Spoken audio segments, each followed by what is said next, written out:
Okay, Steve, we're live. Okay, thank you everybody for standing by. We had a couple of little technical difficulties we had to resolve. So thank you. I know we must have about 600 people on live right now between some of our live feeds.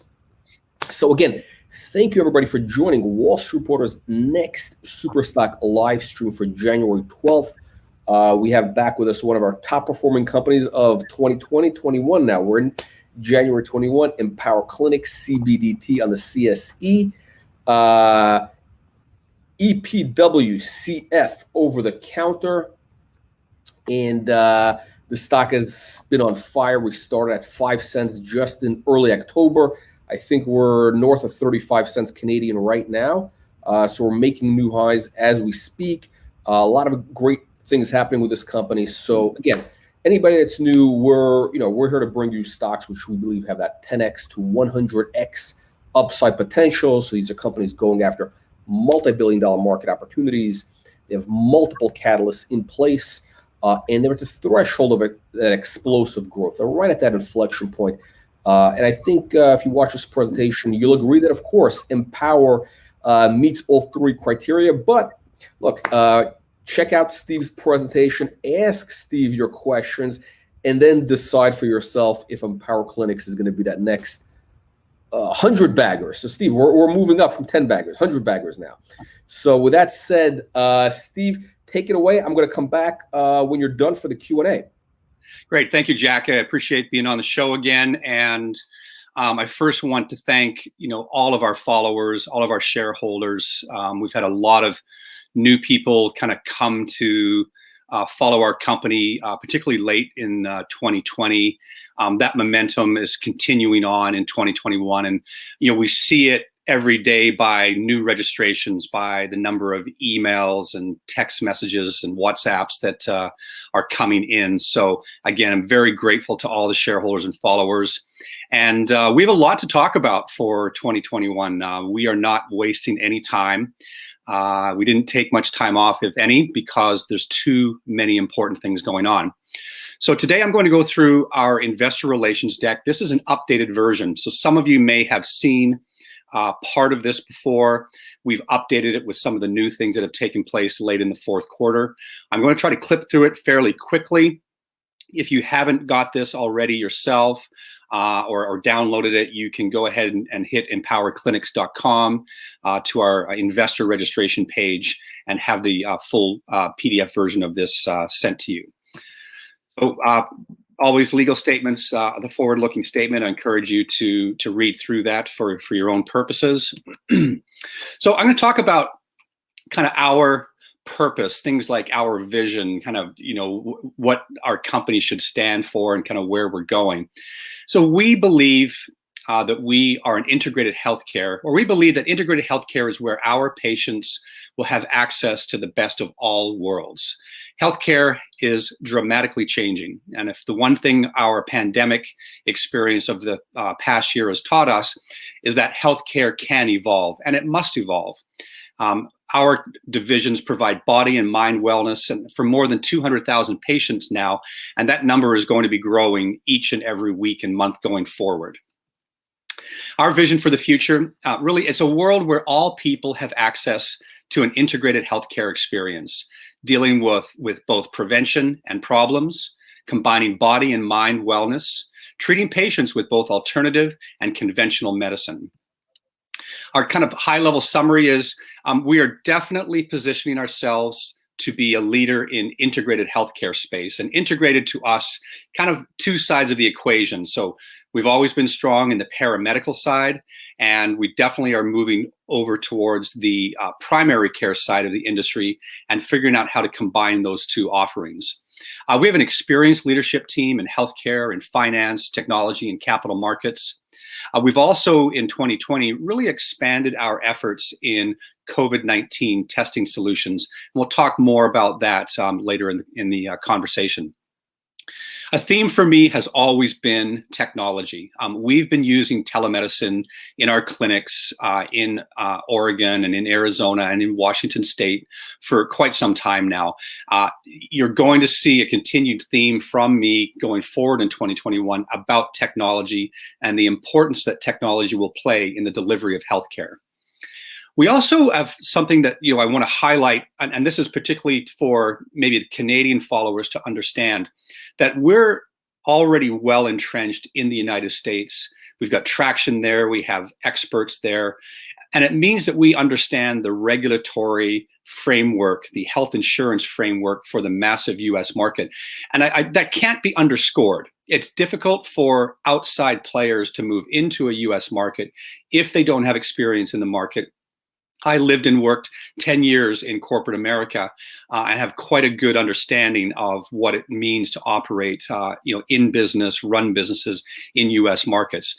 So I think that theme for us is a strength. And, really, we're really engaged in aggressive growth in our clinical and digital presence across the U.S. and now, of course, across Canada. So our business strategy our mission is to create an integrated network of physicians and practitioners who serve patient needs in clinic, through telemedicine and technology, and even with decentralized mobile delivery of care. We really talk about two sides to our business model at this point in time. The first side is health and wellness. So this is through our clinics in the US and Canada, through our telemedicine platform. We offer a more simplified healthcare model offering preventative, diagnostic, and treatment services, but most importantly to us, always focused on the patient experience and the delivery of care for our patients. The other side of the equation for us, we talk about diagnostics and technology. So we launched our innovative COVID-19 testing strategies for the US market in early 2020, and it's ready to adapt for the future and growing demands. So we leveraged our CHI Medical Laboratory acquisition and also our Sun Valley clinics in Arizona to help us really get integrated into the COVID-19 pandemic requirements, find new revenue streams, new growth opportunities, and bringing those solutions to hospitals, medical clinics, pharmacies, employers, private sector, public sector. And we're seeing demand for our products and services coming in from really all sources. Our clinic expansion model, just a brief history. Back in May of 2019, we completed our first acquisition, which was the acquisition of Sun Valley Health, based in Phoenix, Arizona, or the state of Arizona, which is focused to help Empower become a leading integrated healthcare provider. They had great infrastructure and a large patient base that we began to leverage, beginning to offer additional paramedical services. And then as the pandemic came in 2020, it was a natural extension for us to begin to offer the COVID-19 testing opportunities. In addition to our clinics in the US, we've just completed our first Canadian clinic group acquisition in December 2020, and that's going to lead to our nationwide rollout, in Canada, and not just other paramedical clinics, but it's really that crossover into paramedical care as well, combining both sides of that healthcare ecosystem. And we anticipate that this is going to allow us to look at other types of services, such as, can we bring our COVID-19 testing capabilities to Canada? Can we bring our experience with science and technology and R&D to Canada through laboratories? So more to come on those topics for sure later this month and as we move through first quarter and into the later parts of the year. These transactions, really are part of an execution strategy that we've been putting in play as a board for some time now. Obviously, the markets have to kind of catch up, and in our particular case, I think it's almost like we have had to figure out how to, meet the market where the market wants us to be. But clearly, with our traction and continued liquidity, I think we're doing that now. So I want to touch on CHI Laboratory. So the acquisition of Texas-based CHI Medical Laboratory really established the science and research side of Empower. So that transaction closed on October 6th of 2020, and we immediately went into this integration mode, figuring out how to integrate all the capabilities of CHI Medical Laboratory into, or in with our direct connection to patients and the delivery of care and services through our clinics. So Kai Laboratory offers a wide array of testing services, ranging from hematology to hormone testing, endocrinology, toxicology, immunology, and this can be delivered again through hospitals, medical clinics, pharmacies. The lab is a high complexity CLIA and COLA accredited lab, and one of our main focus points right now is absolutely COVID-19 testing, whether that's our RT-PCR testing, and we have a capacity right now to process 4,000 specimens per day, and we're really starting to get into that capacity now, and it's really quite exciting times for Kai Laboratory and the company overall. With our COVID-19 programs, just a little bit of history, we recognized the opportunity to kind of repurpose some of the way that we were bringing services to market, because we had the med techs, we had great admin, we have the technology layer, we have the marketing layer, and getting connected to the opportunities on COVID-19 testing, along with bringing additional partnerships to bear, such as our partnership with Loop Insights, who really are proving to be a market leader now in contact tracing and the technology of wallet path technology that is really helping out with things like venue tracing, connecting our lab information system to their database to provide real-time updates on testing results. So again, Rob Anson, the CEO of Loop Insights, and myself are in communication, really every day on the many initiatives that we're working on together. So the research and development part of Kai Medical Laboratory was one of the important aspects that we really identified coming through the due diligence period and then going post-closing. The standard daily operations of scientists running molecular testing on specimens, say focus on COVID-19, is one thing, but how we utilize the specialty capabilities of the scientists under the leadership of Yoshi Tyler for the development of new novel COVID-19 testing products and future testing products for other forms of testing is really an area that we've invested in, and it's already paying tremendous dividends. So a couple of areas of note is we developed our version of the Kai ABC PCR test, and ABC stands for us as influenza A, influenza B, and COVID, all being processed from the same single specimen. As we're in the height of flu season now, and as we get into flu seasons in other parts of the year, it's important to be able to distinguish between the common influenza A or B versus the more pandemic of COVID-19.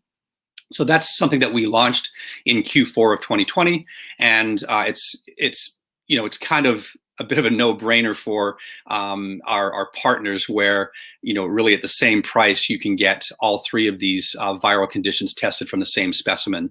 So we're seeing demand on that. The next one that we were involved in that's very important is really running clinical trials. Our laboratory and our scientists have had the ability to assist pharma companies with their novel developments of products such as rapid antibody tests and rapid antigen tests, some of which are CE approved, some of which are FDA UAE approved for use, and we've even supported on a preliminary Health Canada submission for a rapid antigen test for our pharma partner. The other interesting one that we, of course, have been talking about is the launch of our Kai Medical Saliva Test. There is big demand going on in this program. We're building out a direct-to-consumer model, and obviously the benefits are kind of twofold. One, it is a less intrusive, less invasive way to collect a specimen. So you no longer need a form of a nasal or a throat swab.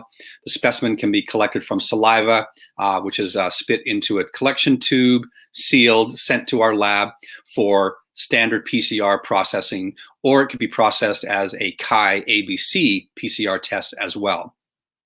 Great demand for us there. That came to market late in fourth quarter. We've just upped another big order for those tests to meet the demand and make sure that we can be ahead of any supply chain limitations that could possibly show up.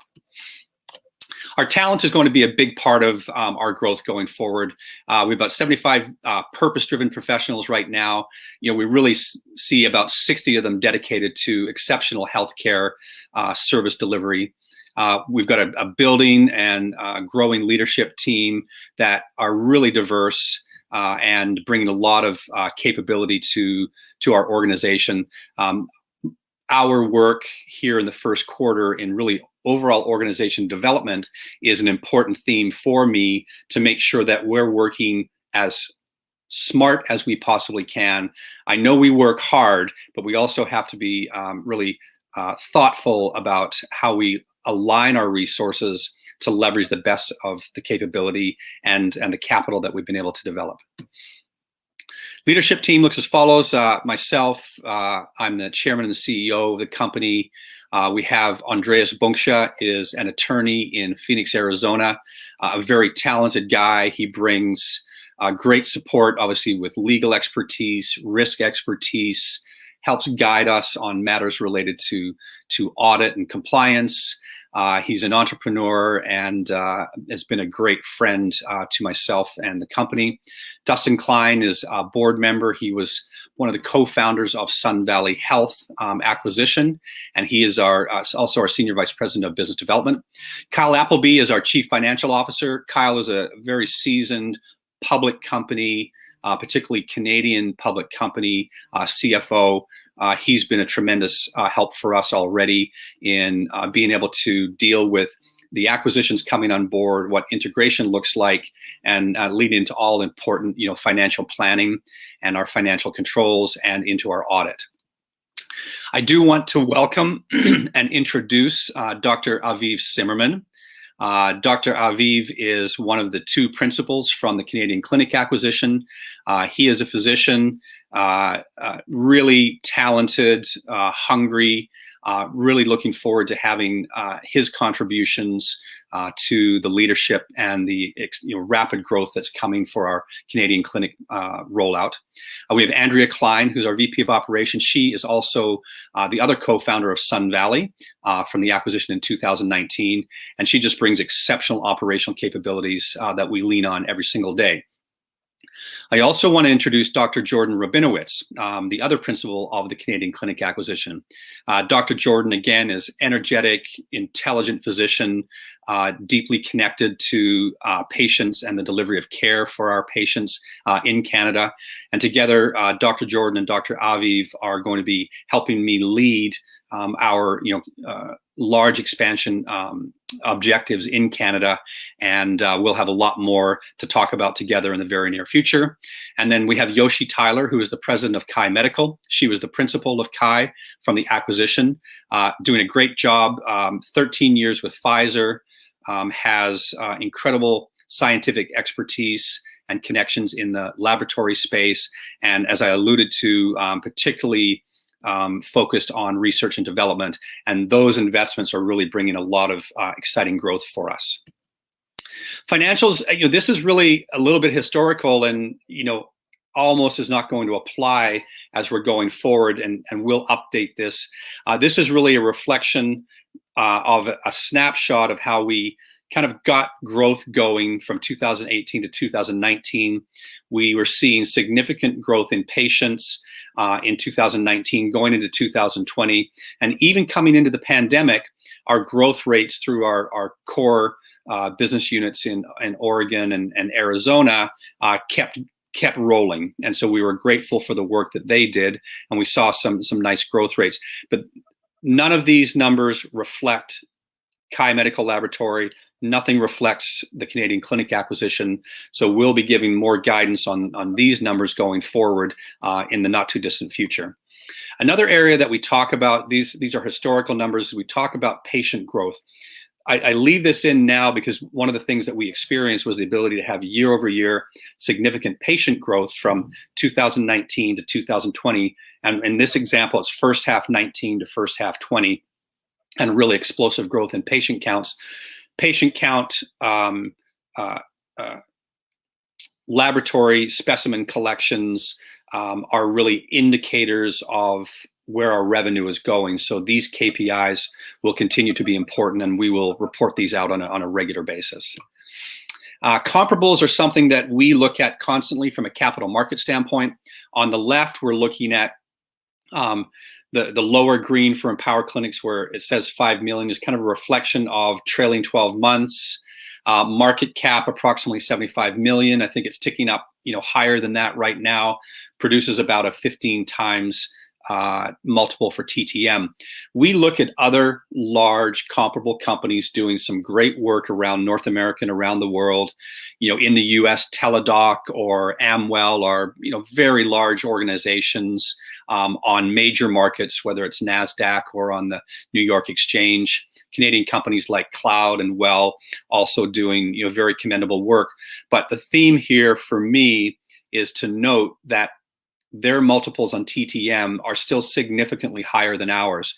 I'm very pleased with how our capital markets development is going, but I think we're still looking like we're still not valued appropriately based on these key market metrics. So we're going to follow that closely and just see what happens over the coming weeks and months on those key valuation indicators. Cap table looks like this as of January 4th. Shares outstanding. We've been converting a number of warrants, as people may be aware. Our option count is not super high. Again, market cap based on where things looked maybe a week or 10 days ago was around 75 million. I'll conclude here, and we'll get on to Q&A, which is always an enjoyable piece of this experience for me. Look, we look at consideration, why will we win? And I know that this is going to take team members. One person does not make a growing organization. I can provide some leadership guidance and get out in front of markets, but I cannot do it without a really successful team. I really like how our team is building, whether it's acquiring companies and retaining great principals and entrepreneurs, or getting hiring great people because we've got additional capital now.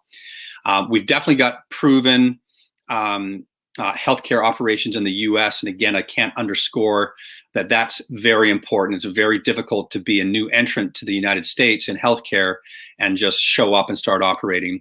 Our COVID testing environment is not going to change. We're seeing the impacts of the changes to policy. Take airlines as an example. In Canada, the requirement now for all travelers to produce a negative COVID test to come back into Canada. We're talking to cruise line industry where you cannot get on the ship for a cruise unless you produce that negative COVID test. So we think we're positioned in particularly the North American markets to continue to play a very positive, significant role in the paradigm of testing that's upon us. We've got an aggressive rollout for clinics and digital presence through North America. I think that, again, you're going to see the theme of technology development for healthcare, how artificial intelligence is going to play a much more significant role in understanding our database, understanding qualifying conditions, and how our physicians and our network will be better equipped to deliver higher quality care, no matter how that care gets delivered to the patient. And from a peer standpoint, still considering us to be somewhat undervalued based on indicators. So thank you for that. Jack, I will turn it back over to you, and happy to dive into any form of Q&A. And I'll see if I can get you back on my screen. Okay. Steve, you hear me? I've got you. I'm on the screen now. Okay, perfect. Okay, so let's open up for Q&A. We got a bunch of questions coming in. Hopefully we can get to everybody. Let's see. Raven is asking update on airline deals and estimated Q4 release date. So airline deals are conversations. We were on calls with Air Canada last week, WestJet divisions this week. These are real urgent discussions. We certainly understand that there are Canadian travelers who are stranded right now, whether it's in the US, in Mexico, in certain Caribbean markets. We understand, we've been told by the airline executives in certain markets, there are no COVID tests available. In certain markets, they may have 1 or 2 labs, but you can't get an appointment for 2 weeks or 3 weeks from right now. So it's a significant, severe problem that we have solutions. So we're talking about the potential of providing our at-home administered Chi saliva test to be sent out to a traveler abroad for them to self-administer, send that specimen back to our Chi medical laboratory for processing, and then provide the result. It's an elegant solution that can definitely be effective. It's one of the reasons why we upped our POs just last week for an additional 25,000 units. Oh, and there was a second part of the question there, which was about results. So our year-end and Q4 results, aren't due out until I believe, if I get the dates right, it should be January, February, March, April. Our audit has commenced, for what that's worth. So there's nothing that currently is indicating there'll be any sort of undue delays. Okay. So Ruben is asking, besides airlines, travel, what other sectors are showing interest in Chi? So, we've previously talked about our connection to film and television industry. We're currently working with productions, processing specimens every single day. We have drive-up scenarios in Texas, in Phoenix. We have in-clinic in Phoenix. We have concierge-type services where we go to the place of business.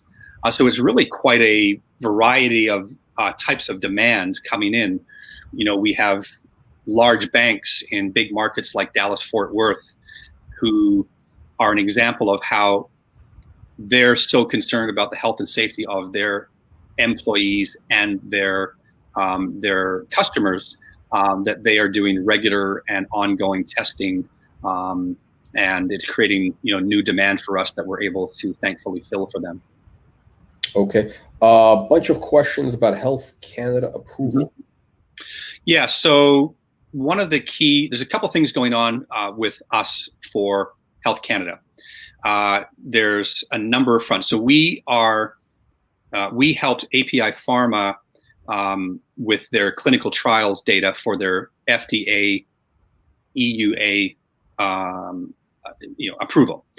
That data was then utilized for them to make a Health Canada submission for their rapid antigen test. We, and me personally, I'm registered as the Canadian correspondent for that application. That application is still in with Health Canada. Health Canada are quite conservative on the approval of any new novel COVID-19 test protocols.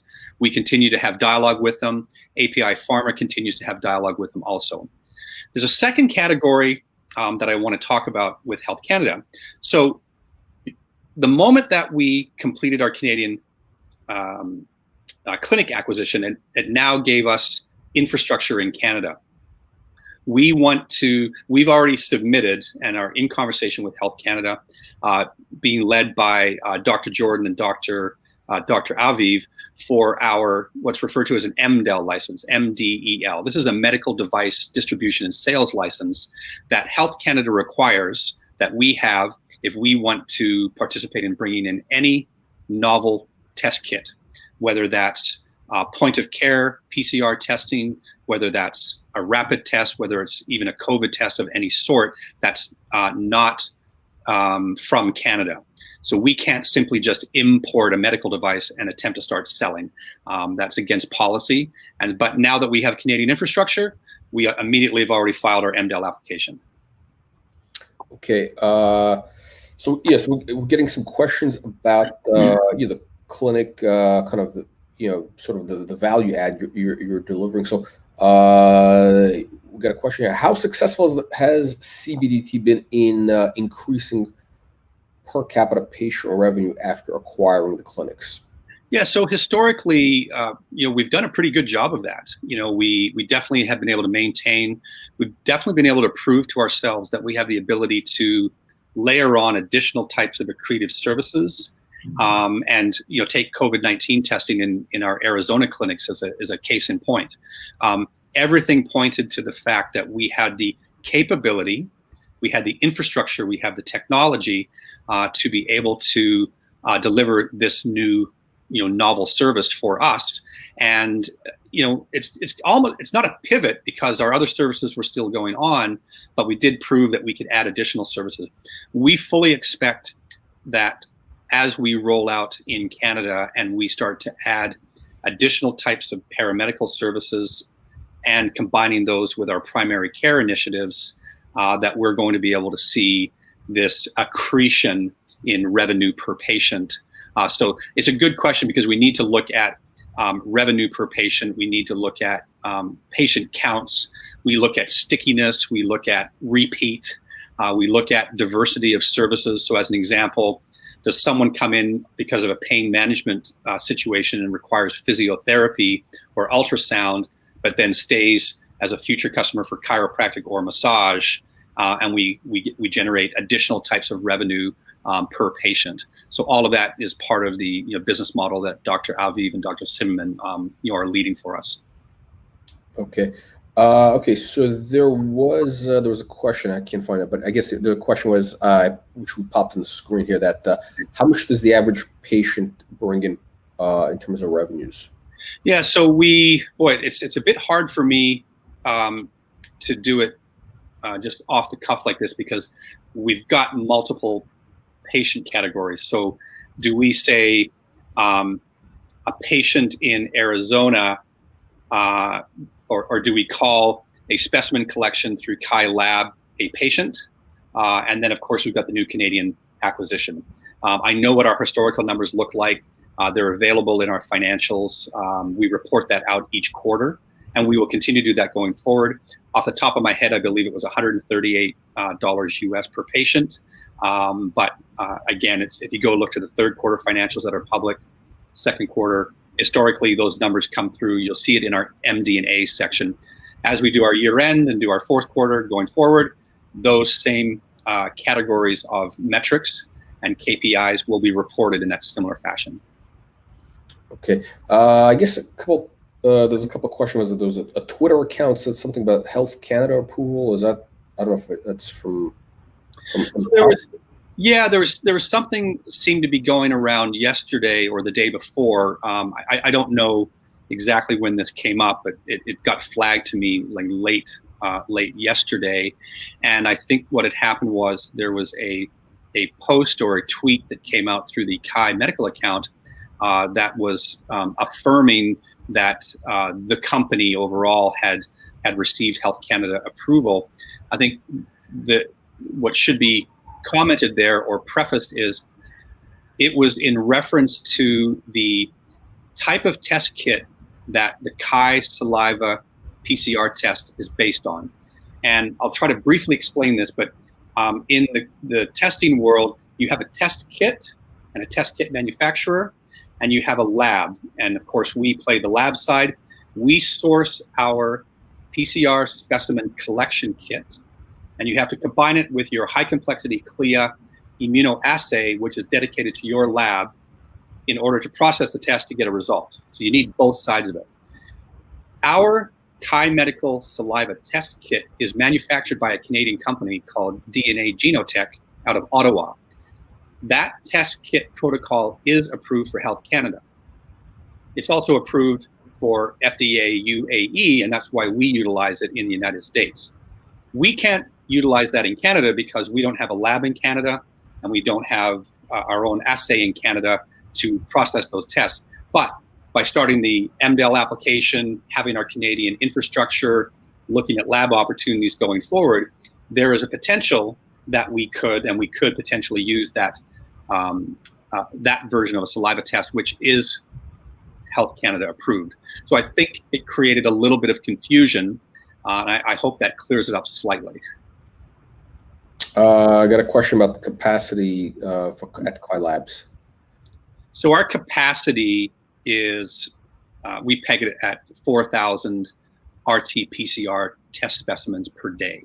So we have the machinery, the space, and if we run 2 shifts, then we can process that many specimens. It's a large count. That's a lot of volume to run through any lab. And it's something that we're moving towards every single week, every month. our daily volumes are going up, and we'll likely figure out how to report those volumes similar to how we do patient volumes in our financials going forward. Okay. Let's see, what else do we have? Okay, Steve. So in terms of, I think one of the compelling things about the stock in terms of the big growth picture is the M&A opportunities. So what's how are you, like, how are you kind of getting this deal flow? Do you have an M&A team? Are you working with like outside brokers? Do you have an in-house? How are you sourcing deals? Well, it clearly must be magic. It just they show up, huh? It's how to describe that. I mean, one, we're active from a management team, from a leadership team, and particularly a board team in outwardly identifying opportunities and seeking those opportunities. And I've never been bashful. I'll pick up the phone and talk to anybody, and open up doors. The other thing that's happening is, if you look at the investment banking partners that we have, whether it's Mackey Research or Haywood Securities and others, you look at our legal partners, you look at our accounting partners, are all thinking about what might be a great fit. We have tremendous shareholders who back us and have backed us from the beginning, who are looking out for our best interests also, and they're floating ideas. We also have the phenomenon now with the additional exposure that we're getting, the market cap increases, the liquidity, the cash that we're building. We're getting more transactions, just almost like cold calling us. And so it's really, we divide and conquer. We have a strategy. We obviously are looking for rapid clinic rollouts. We have a rollout strategy that we'll be announcing more about with our Canadian group, but we will continue to look for accretive acquisitions, whether it's in Canada or in the US, for clinics. The other theme that's going to be important will be technology. I am actively in conversations with interesting technology plays or technology businesses that would be very valuable for our, not only our business model, but very valuable for our patients, very valuable for our physicians and all of our healthcare professionals. And it's going to be a big theme for me to really figure out how we utilize, our many hundreds of thousands of patients and their data, obviously in a compliant manner, but we have millions of data points that we have not exercised enough. We have not learned enough yet about the potential of that data, but I can tell you it's a theme. We're working on some very important initiatives related to it right now, and I'll be hopeful to explain more about that in the coming weeks. Okay, and in terms of ability, to do some of these acquisitions, like what, from a cash standpoint, like what's in terms of the warrant exercise, like where are you at right now, like in Yeah, I mean, I think we as this kind of phenomenon of the warrant conversion starting to happen, I think mid December, I think we reported we crossed through 5.5 million. Later in the month, I think again we reported, or maybe it was at the very beginning of the year, I think we crossed through 6.9 million. We're well through 7 million now, and it's still converting. And so I think we have a little ways to go. I mean, it'll eventually dry up, but we've got a few more dollars out there that I would anticipate that it will come in over time. We are certainly investing in growth initiatives. We've invested in R&D. We've invested in product. We're investing in brand. We did a brand refresh for Empower Clinics. We've got a brand refresh that's just about complete for Kai Medical. We've got our direct-to-consumer platform that will go live at kaitests.com to be able to help distribute direct-to-consumer or direct-to-business or public sector, private sector, our Kai Medical saliva test, because it's intended to be home-based and doesn't require a med tech for the specimen collection. So We are spending some money, but we're, and as an example, we had the Canadian Clinic acquisition close at the end of December. So we had to spend a little bit of cash on that. But these are all absolutely accretive decisions. They're wise decisions. They're prudent decisions. They're obviously, we have board support all the way through, and but I'm still cautious. With our cash, it's not a time to be frivolous. We need to understand that markets change. We've got a position of strength right now, but we can't waste it. There's no chance of that. We have to really be very careful about every penny that we spend it wisely, understand return on investment, understand return on equity. And but I've got a great team around me to strategize with and then execute on the various opportunities. Okay, so I mean, if you have, with 6-7 million cash on hand, roughly, ballpark, plus, you have the stock that could be used as currency potentially for acquisitions. I mean, you could make right now really some transformative acquisitions. I mean, you can pick up $20-25 million on revenues very easily with this balance sheet. You're not wrong, and so we are going to continue to work through those the many opportunities that are in front of us. We obviously have to discern very quickly what appears to be strategic, what we may have to drop because it's not accretive enough, or it doesn't align with kind of our path. We have a very aggressive rollout strategy for Canada, for our clinics. So that's going to take investment both in time and money and resources, and more to come in the very near future on some important updates related to that. And I think once that's kind of out and we're talking about it with clarity, then I think that all of our followers will really understand why the Canadian Clinic acquisition at this time was so important.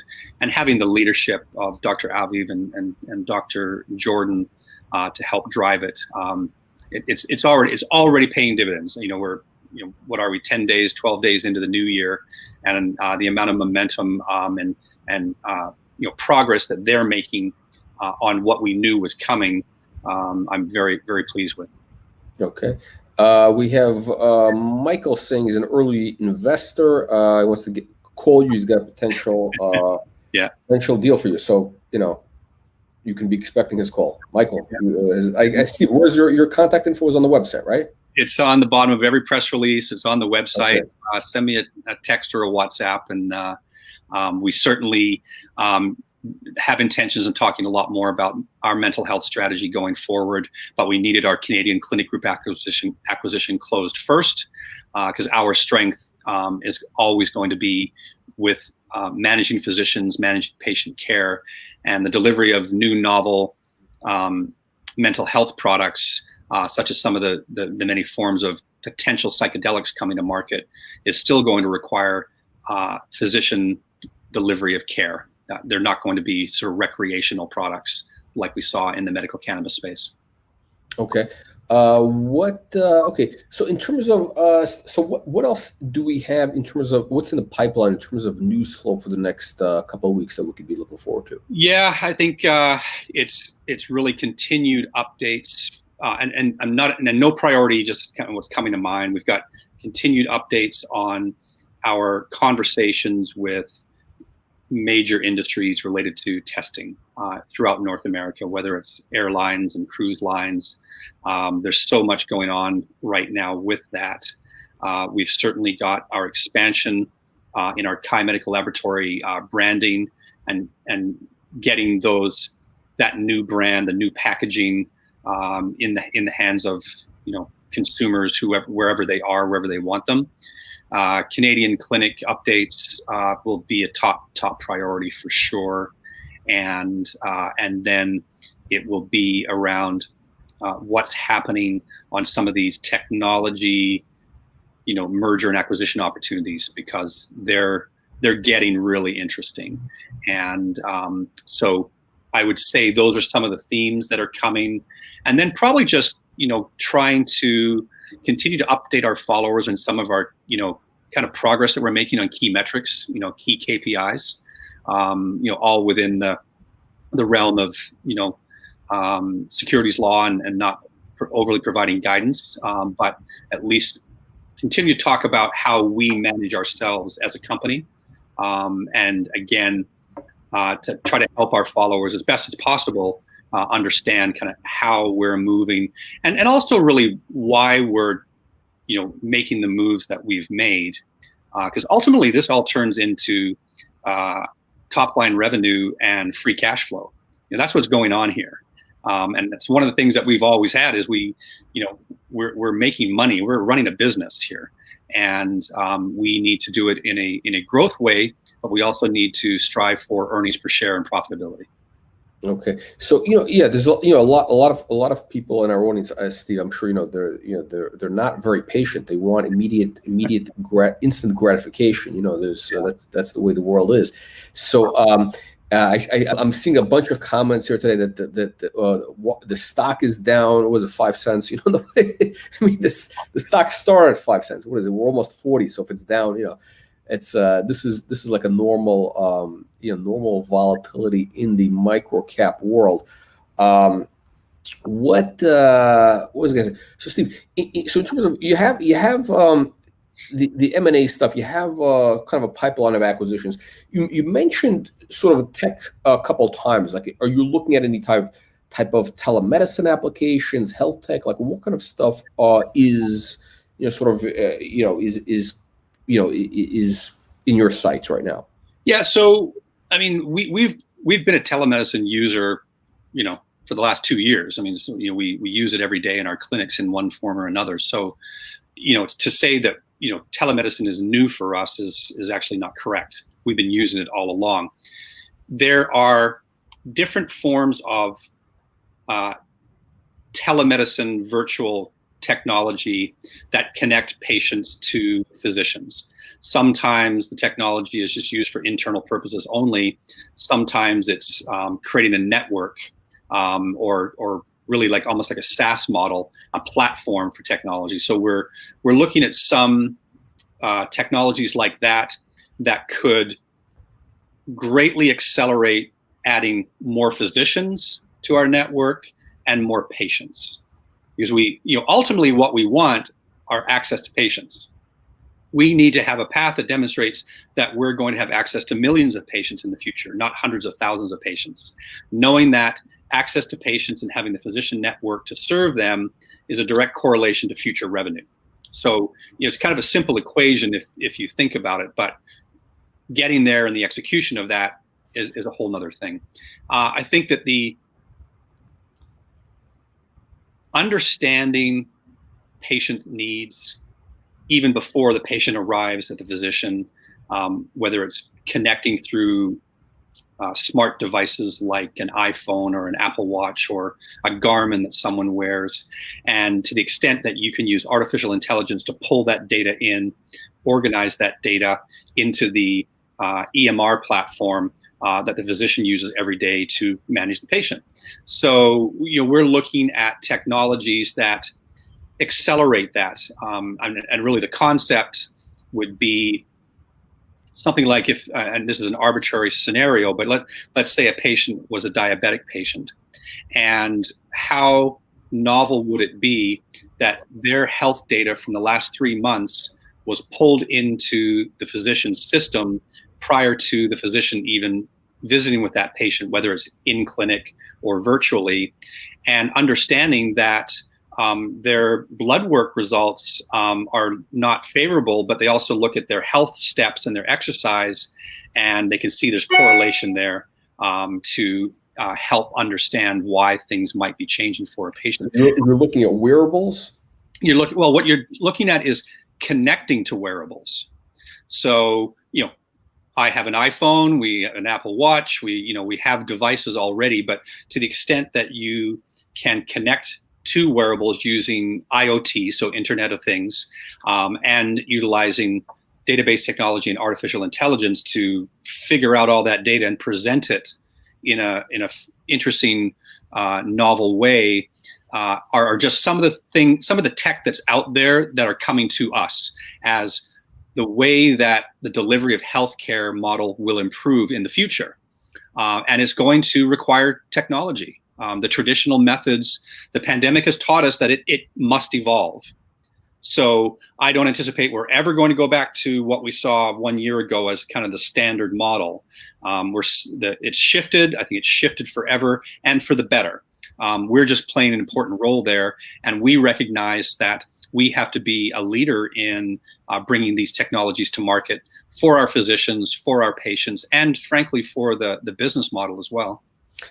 Steve, what in terms of from a top line standpoint, like what would it take, and how long would it take for Empower to get to, let's call it a run rate of 50 million revenues US? What needs to happen to get there? So, big numbers like that, there's a lot of dependencies that take place. I mean, we know already, we're working through our forecasts as we speak with my CFO and the accounting team. We've got 2 new acquisitions that have come on board. Kai Medical, have really exploded, and we're thrilled with how they're doing. The Canadian Clinic acquisition is going to be very accretive to top line revenues. We understand, both the physicians understand exactly what the range of revenues should be for a paramedical center. We know the range of revenues for a primary care center. And then if you put them in combination, we have an indicator for ourselves what that range would be. So then it's extrapolation. So what happens if we have 10 of those? What happens if we have 20? What happens if we have 30? So I would expect that to get to those type of numbers, if we get from a run rate standpoint, there's feasibility in the plan that says it could happen later in 2021 based on continued success of Kai Medical, based on the growth rollout plan of the Canadian Clinic Group acquisition, and then whatever new accretive acquisitions we bring to bear with our capital market strength, with the strength of our investment banking partners. And I would expect, obviously, our deal sizes are going to be larger now. I thought we did a great job in the types of acquisitions that we were able to bring to market in 2019 and 2020 with, frankly, a very small market cap, relatively limited cash positions to other big players in the space, and going through the process of a shift and a pivot to pure play medical. So I'm very proud of our team to be able to be in the position where we are today, and I'm tremendously excited about what we can pull off given the new capabilities that we currently have. Okay. So in short, how long would it take to get there? Are we talking about a week? Are we talking about a year? Because I mean, right now you could. I don't think it's a week, but I definitely think it's something that is doable in a year, based on where we are right now. And we just have to keep working through this stuff in terms of our financial forecasting with our CFO's office and our financial team, and we have now the luxury of being able to provide the investment to our divisions to improve their brand, to improve their sales and marketing, to be more aggressive in taking market share. And you're going to just continue to see that theme from us in all fronts, whether it's domestic in Canada or domestic in the United States. And we'll see what happens in the future internationally, but we've got such big markets to serve right now in our own backyard. Okay, excellent. Steve, let's wrap up, our kind of favorite question always. In your opinion, top 3 reasons for investors to consider Empower Clinics today. Hey, I think you look to our execution. Look to our execution when things were tough, and our fortitude and our ability to work hard and find a way to work smart with the resources that we had. So translate that into much more visibility, bigger market cap, bigger cash position, and if necessary, the ability to do substantially larger investment banking supported financing rounds in the future to give us even more horsepower. I think that the leadership team is really going to make a difference for us. We've got diversity. We have talent in all fronts, bringing unique skill sets to the table. And it's incumbent upon us and our board to make sure that we organize ourselves correctly and appropriately. And I think finally, we are just going to continue with our merger and acquisition strategy. It's working for us. The clinic rollouts will be very rapid, as you will see, but there's nothing like getting a big pop from a very accretive, acquisition, and you get that top line revenue and EBITDA on your books, the day that you close it. So we recognize that it's a strength of mine historically. I've got a lot of experience over many years at many Fortune 500 companies in the public sector. So I had great visibility to M&A, whether it was at GE or was on Roger Penske's staff or in other situations. And I watched some of the best in the business do it. And I think that's translating into some of the market success that we're now seeing for Empower. Okay, excellent. Steve, on that note, I want to thank you and everybody in the audience for joining today's live stream. And I'm looking forward to catching up with you very soon with some big news. Great, Jack. Hey, thank you. And thank you to the audience again for the time. I do appreciate these sessions. Steve, thank you again.